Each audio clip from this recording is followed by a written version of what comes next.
सर्वांना जय जिजाऊ जय शिवराय।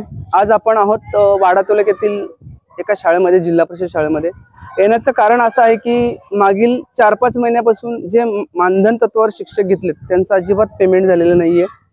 म्हणजे अशा अवस्थेमध्ये त्यांचा प्रपंच कसं चालवायचा, म्हणजे किती मोठी अडचण असेल, ही समस्या काय आहे, ही समस्या जाणून घेण्यासाठी आपण प्रत्यक्ष शाळेमध्ये त्या शिक्षकांना भेटलो। सर नमस्कार।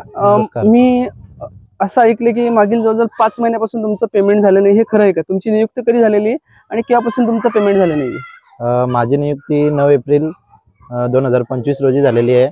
आज 5वा महिना चालू आहे, पण आमचे गेल्या 5 महिन्यापासून कंत्राटी शिक्षकांचे पगार झालेले नाही आहेत।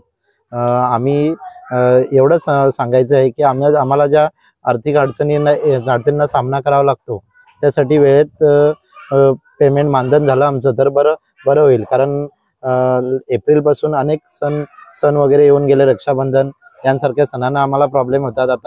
आताच येणारा सण म्हणजे गणपती उत्सव, तो आम्ही कसा साजरा करायचा आणि आमच्या संसाराचा गाडा नेमकी कसा चालवायचा, यासाठी शासनाने वेळीच आम्हाला मानधन अदा करावे एवढी आमची विनंती आहे। नक्कीच सर, आपण बघतोय की जिल्हा परिषद सारखी अगदी गोरगरिबांची मुलं तिथे शिकतात, त्यांना शिकवणारा हा शिक्षक अगदी दऱ्याखोऱ्यात ज्या शाळा आहेत, छोट्या मोठ्या पाड्या वस्तीत ज्या शाळेत, त्या शाळेत शिकवणारा हा जो शिक्षक आहे, त्यापैकी बरेचसे शिक्षक मानधन तत्वावर आहेत, कंत्राटी भरती केलेली आहे। जवळजवळ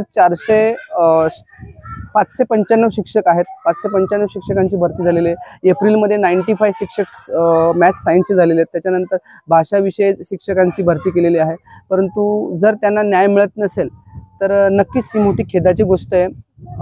या माध्यमातून मला अपील करावं असं वाटतं सत्ताधारी पक्षानं की नक्कीच आपण याचा सकारात्मक विचार करावा। असे असंख्य शिक्षक आहेत की ते फक्त आणि फक्त या तुटपुंज्या पगारावर डिपेंड आहेत। त्याच्यामध्ये पण तुमचं टायमिंग शाळेचं 11 ते 5 मध्ये जर कुठे छोटं मोठं काम करायचं झालं तेही करता येत नाहीये, फार मोठी दुर्दैवाची गोष्ट आहे।